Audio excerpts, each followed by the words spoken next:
السلام علیکم ورحمۃ اللہ وبرکاتہ نحمدہ ونصلی علی رسولہ الکریم اما بعد فاعوذ باللہ من الشیطان الرجیم بسم اللہ الرحمن الرحیم۔ اللہ عز و جل جب اپنے بندوں کو نعمتوں سے نوازتا ہے تو گویا بندوں کو نعمتوں کا مالک بنا دیتا ہے، پھر ان نعمتوں کو اللہ تعالیٰ کا احسان مانتے ہوئے اللہ عز و جل کے حکم اور ارشادات کے مطابق نعمتوں کا استعمال کرنا بھی شکر بجا لانے کے مترادف ہے، اور زبان سے بھی شکر بجا لانا بندگی کا تقاضا ہے، مگر اکثر نعمتوں کے ملنے کے بعد احسان نہ ماننے اور شکر ادا نہ کرنے کے ساتھ ساتھ نعمتوں کا حق ادا کرنا بھی بھول جاتے ہیں۔ یہی ہے نعمتوں کی توہین اور ناقدری۔ چھٹا پارہ سورہ مائدہ کی آیت نمبر 20 میں اللہ رب العزت کا ارشاد ہے، وَإِذْ قَالَ مُوسَى لِقَوْمِهِ يَا قَوْمِ اذْكُرُوا نِعْمَةَ اللَّهِ عَلَيْكُمْ إِذْ جَعَلَ فِيكُمْ أَنْبِيَاءَ وَجَعَلَكُمْ مُلُوكًا وَآتَاكُمْ مَا لَمْ يُؤْتِ أَحَدًا مِنَ الْعَالَمِينَ۔ اور جب موسیٰ نے کہا اپنی قوم سے، اے میری قوم، اللہ کا احسان اپنے اوپر یاد کرو کہ تم میں سے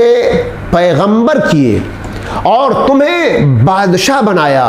اور تمہیں وہ کچھ عطا فرمایا جو سارے جہان میں کسی کو نہ دیا۔ وَإِذْ قَالَ مُوسَى لِقَوْمِهِ، اور جب موسیٰ نے اپنی قوم سے فرمایا، حضرت موسیٰ علیہ السلام نے اپنی قوم کو اللہ تعالیٰ کا شکر ادا کرنے کی تلقین فرمائی، اور اس ضمن میں اللہ تعالیٰ کی عظیم نعمتوں کا ذکر فرمایا، اور بطور خاص نعمتیں یہاں بیان فرمائی۔ نمبر 1، بنی اسرائیل میں انبیاء علیہ السلام تشریف لائے۔ نمبر 2، بنی اسرائیل کو حکومت اور سلطنت سے نوازا گیا، بنی اسرائیل آزاد ہوئے اور فرعونیوں کے ہاتھوں میں قید ہونے کے بعد ان کی غلامی سے نجات پائی۔ دوسرا قول یہ ہے، ملوک یعنی بادشاہ سے مراد ہے خادموں اور سواریوں کا مالک ہونا۔ حضرت ابو سعید خدری رضی اللہ تعالیٰ عنہ سے مروی ہے کہ سرکار دو عالم صلی اللہ تعالیٰ علیہ وسلم نے فرمایا کہ بنی اسرائیل میں جو خادم اور عورت اور سواری رکھتا وہ مالک کہلایا جاتا ہے۔ نمبر 3، بنی اسرائیل کو وہ نعمتیں ملی جو کسی کو دوسری قوم کو نہ ملی، جیسے من و سلوہ اترنا، دریا کا پھٹ جانا، پانی سے چشموں کا جاری ہو جانا وغیرہ۔ اس آیت میں بیان کی گئی پہلی نعمت سے معلوم ہوا کہ پیغمبروں کی تشریف آوری نعمت ہے، اور حضرت موسیٰ علیہ السلام نے اپنی قوم کو اس کے ذکر کرنے کا حکم دیا کہ وہ برکات و ثمرات کا سبب ہے۔ اس سے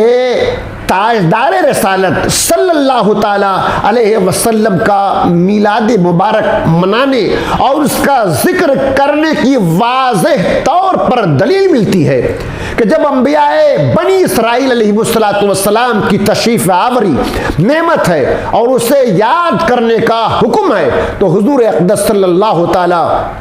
علیہ وسلم کی تشریف آوری تو اس سے بڑھ کر نعمت ہے کہ اسے اللہ تعالیٰ نے خود فرمایا، لَقَدْ مَنَّ اللَّهُ عَلَى الْمُؤْمِنِينَ إِذْ بَعَثَ فِيهِمْ رَسُولًا، بے شک اللہ نے مومنوں پر احسان فرمایا جب ان میں عظیم رسول مبعوث فرمایا۔ لہذا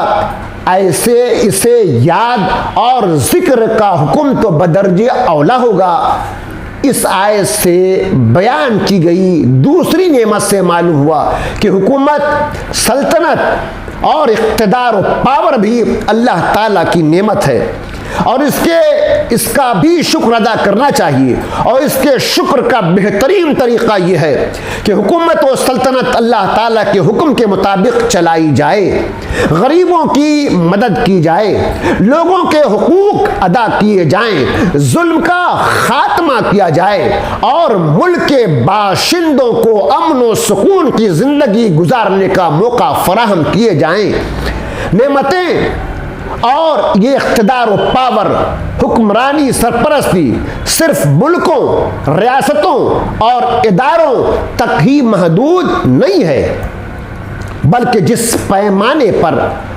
جس کو جو نعمتیں اور اقتدار حاصل ہوئیں، آپ کے گھروں اور بال بچوں تک اس کا اطلاق ہوتا ہے۔ اسی تناظر میں چند احادیث ملاحظہ کیجیے۔ حضرت معقل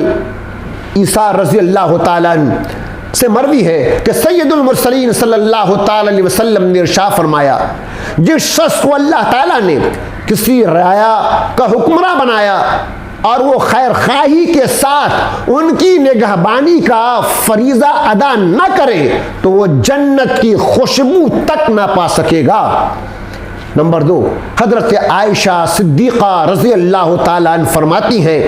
میں نے حضور اقدس صلی اللہ تعالیٰ علیہ وسلم کو یہ دعا فرماتے ہوئے سنا، اے اللہ عز و جل، میری امت کا جو شخص بھی کسی پر والی اور حاکم ہو اور وہ ان پر سختی کرے تو تو بھی اس پر سختی کر، اگر وہ ان پر نرمی کرے تو تو بھی ان پر نرمی کر۔ نمبر 3، حضرت معقل رضی اللہ تعالیٰ عنہ سے مروی ہے، تاجدار رسالت صلی اللہ تعالیٰ علیہ وسلم نے ارشاد فرمایا، مسلمانوں کو جس والی کا رعایا بنایا جائے اور پھر